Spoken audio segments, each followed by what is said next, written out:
birds at school.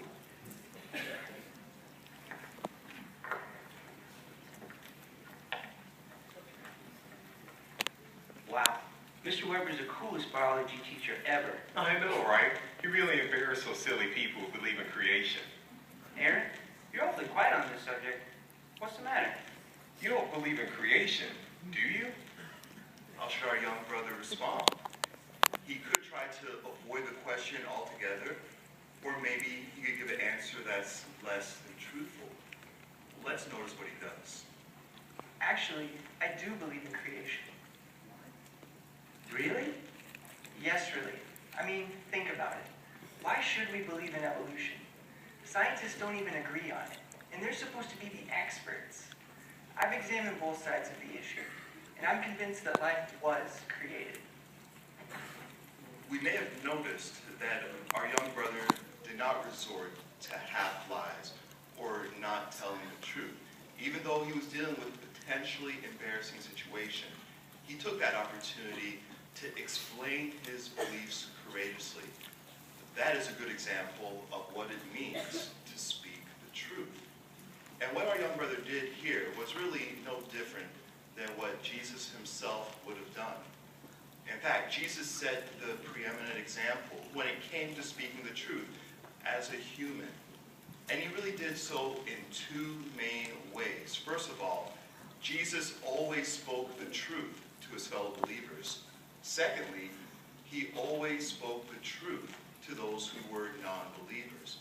So we'll take a look at both of those different aspects. And as we do, then we want to think about how we can follow the example that Jesus set for us. So first of all, let's talk about the way Jesus spoke the truth to his fellow believers.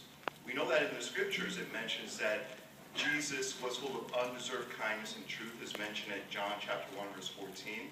And then even at 1 Peter chapter 2, verse 22, it makes mention of the fact that there was no deception that was found in Jesus' mouth.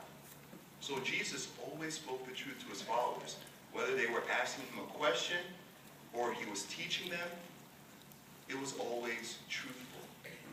So as we reflect on that, how can we follow the example that Jesus set for us?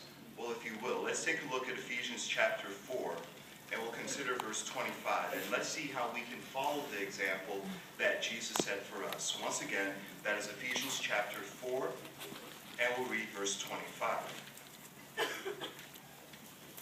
It states there, "Wherefore now that you have put away falsehood, speak truth, each one of you with his neighbor, because we are members belonging to one another." As verse 25 mentions, we want to speak truth with one another. And why is that? The latter part of the verse mentions that we are actually members belonging to one another. And so many times we have heard the Christian congregation described as a body. And when you take a look at your literal body, maybe you just hold out your hand, you take a look at your hand, your fingers, maybe you look down, you see your feet, maybe your toes. And then you think about the things that are within us internally, our skeletal system, our muscular system, our organs. Every single piece or part of the body serves a particular function, and with what result?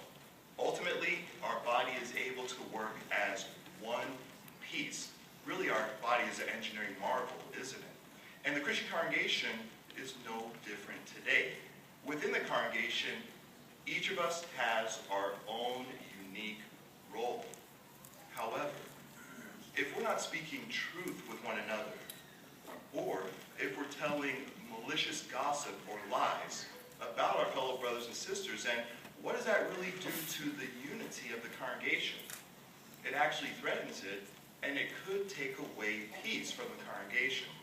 So how important it is for us, friends, to continue to speak truth with one another, just like Jesus did. Now, what about that second area, the second aspect, speaking truth with non-believers? Well, Jesus set a fine example of this even at a very young age. And as we go ahead, and as we take a look at this account here in Luke chapter 2, and we'll start off reading verse 46.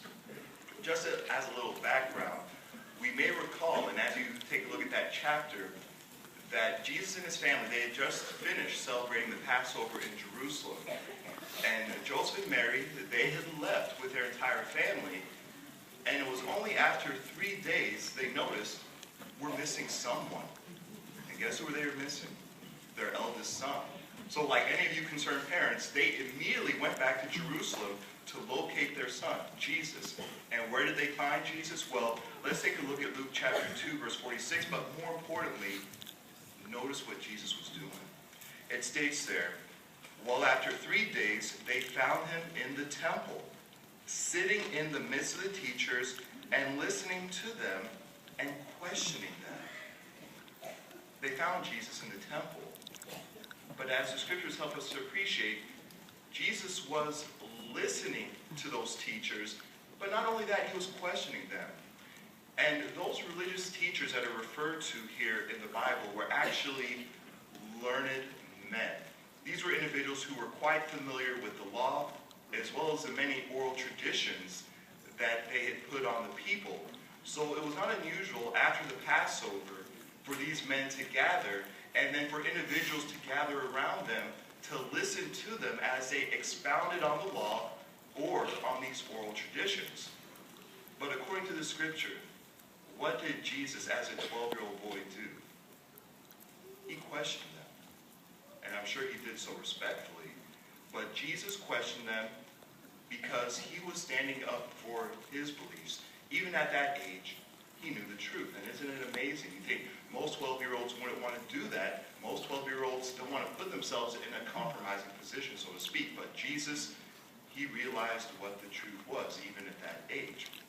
And how did that affect individuals who were there as well?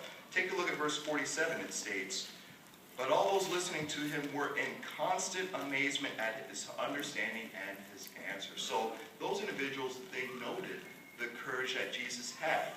And likewise, it's no different for us today, friends. When we stand up and courageously speak our beliefs, then we are actually imitating Jesus as well by speaking the truth. So once again, we like to give our attention to our young brother. And this time, let's pay attention and let's hear how he is able to speak the truth. Wow. Mr. Weber's the coolest biology teacher ever. I know, right? He really embarrassed those silly people who believe in creation. Aaron, you're awfully quiet on this subject. What's the matter? You don't believe in creation, do you? How should I respond? I could try to give an answer that doesn't really commit me either way. But what would Jesus have done in a situation like this? He would have spoken up for the truth. That's what I want to do too. Actually, I do believe in creation. What? Really? Yes, really. I mean, think about it. Why should we believe in evolution? Scientists don't even agree on it, and they're supposed to be the experts. I've examined both sides of the issue, and I'm convinced that life was